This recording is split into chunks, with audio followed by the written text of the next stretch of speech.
America in the 1920s was a country divided. Cities buzzed with jazz, flappers, and prosperity. But beneath the glamour, there was fear.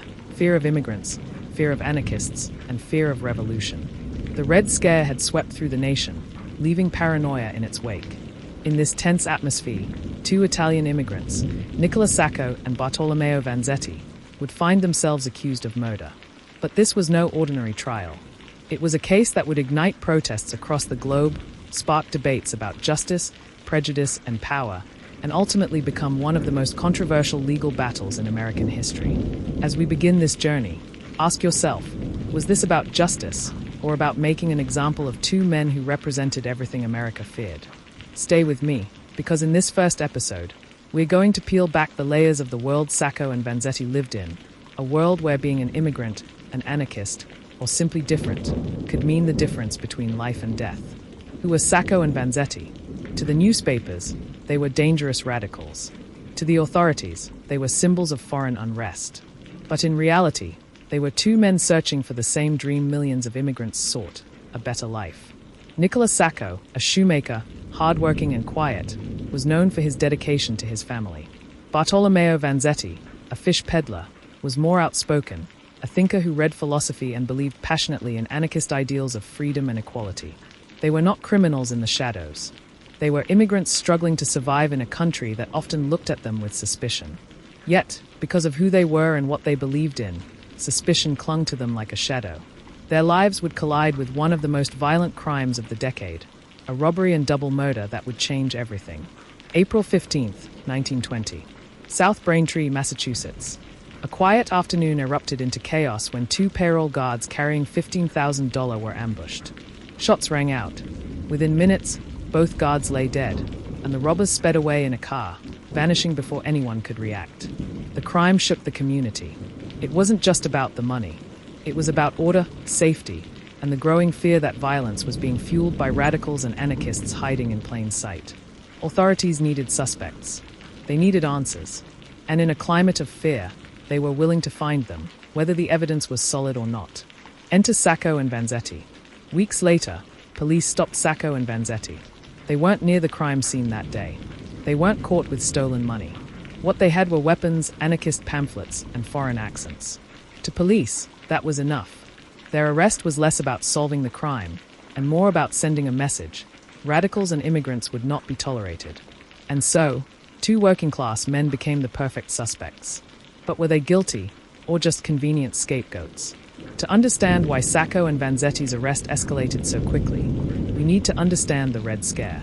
America was gripped by paranoia that communists and anarchists were plotting to overthrow the government. Strikes, protests, and bombings had rattled the nation. The government cracked down hard, arresting and deporting radicals. Immigrants, especially Italians, were seen as dangerous outsiders. In this environment, Sacco and Vanzetti never stood a chance of being judged fairly. They were immigrants. They were anarchists. And to many Americans, that made them guilty before the trial even began. In 1921, the trial of Sacco and Vanzetti opened in Dedham, Massachusetts. The courtroom was tense, packed with journalists, prosecutors eager for a conviction, and a judge whose biases would become infamous. Judge Webster Thayer, who presided over the case, was no neutral figure. He openly despised anarchists and immigrants. At one point, he was reported to have said, "Did you see what I did to those anarchist bastards the other day?" The stage was set. But what about the evidence? That's where things got complicated. The prosecution argued that Sacco fired the fatal shots and that Vanzetti was part of the robbery plot. But the evidence was shaky. Witnesses gave conflicting descriptions of the robbers. Ballistics evidence was inconclusive and poorly handled. Sacco and Vanzetti both had alibis, but their words were dismissed. What the prosecution relied on most wasn't hard evidence. It was prejudice. Their anarchist beliefs, their foreignness, their nervous behavior after arrest, these became the core of the case against them. But in a courtroom swayed by fear and politics, that was enough. Sacco and Vanzetti's lawyers tried desperately to poke holes in the case. They highlighted unreliable witnesses, the lack of clear forensic proof, and the inconsistencies in the prosecution's story. But the defense faced an uphill battle. The press painted the men as radicals. The judge's hostility was impossible to ignore. And the jury, drawn from a society steeped in anti-immigrant sentiment, was hardly sympathetic. It wasn't just a trial about murder. It was a trial about ideology, nationality, and fear. And fear was winning. On July 14, 1921, the jury delivered its decision, guilty. The verdict hit like a thunderclap. Across Massachusetts, some cheered, believing justice had been served. But others saw the trial for what it was, a miscarriage of justice, a conviction based on who the men were rather than what they had done. Protests erupted. Intellectuals, activists, and ordinary people began to rally around Sacco and Vanzetti, insisting they had been railroaded by a biased system. The case was no longer just about two men. It was about what America stood for. As appeals dragged on, the Sacco and Vanzetti case exploded onto the world stage. Writers, politicians, and thinkers from around the globe spoke out. Albert Einstein, H.G. Wells, and others condemned the trial. Demonstrations took place in Europe, Latin America, and Asia. Sacco and Vanzetti had become symbols, not just of immigrant struggle, but of injustice itself. Yet, despite mounting pressure, the American legal system stood firm. Appeals were denied. Evidence that could have swayed the case was brushed aside. The machinery of justice was moving toward an irreversible end. After the guilty verdict, Sacco and Vanzetti's lawyers immediately filed for appeals. They pointed to glaring issues, unreliable witnesses, questionable ballistics, and a biased judge. But time and time again, their motions were denied. Each rejection felt like another nail in the coffin. Supporters grew louder, organizing marches and publishing fiery articles, but the courts remained unmoved. It became clear the case was no longer just about facts. It was about power, politics, and fear of admitting that the system might have failed. New evidence began to surface. Another man, Celestino Medeiros, confessed to participating in the robbery, stating that Sacco and Vanzetti had nothing to do with it. But the court refused to reopen the case. Judge Thayer brushed the confession aside, claiming it wasn't credible. To supporters, this was the final proof that the trial was never about truth. The legal system had dug in its heels, and nothing, no confession, no protest, seemed strong enough to change its course. As years passed, the Sacco and Vanzetti case became an international cause. Intellectuals, artists, and working-class people rallied behind them. Protests erupted across Europe, London, Paris, Rome. In New York, thousands filled the streets, chanting their names. To many, Sacco and Vanzetti symbolized not just two men on trial, but the struggle of all immigrants and radicals who were crushed by prejudice. This was no longer a local case. It was a global movement. Behind the protests and headlines, Sacco and Vanzetti were still human beings. Sacco, deeply devoted to his family, wrote heartbreaking letters to his wife and children from his prison cell.